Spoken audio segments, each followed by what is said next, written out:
Adlaw ug welcome sa San Francisco Elementary School.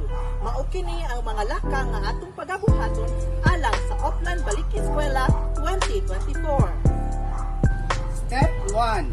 Mangayo og enrollment form ug isulat og klaro ang tanang mga impormasyon nga gipangayo sa maong porma.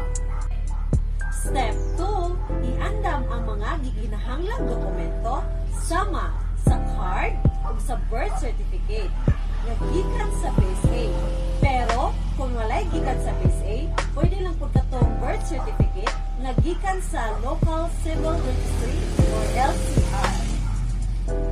Step 3. Ipasa ang tanang mga dokumento sa enrollment officer o hulata ang confirmation form o confirmation slip. Mao kini ang confirmation slip. Dili isulat ang pangalan, LRN, grade level, perma o pangalan sa ginikanan o guardian. Step 4. Musulod kita sa ICT room para mukuha kita og literacy test and numeracy test.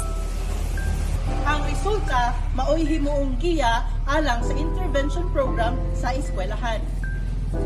Dayon ka mo sa San Francisco Elementary School and congratulations!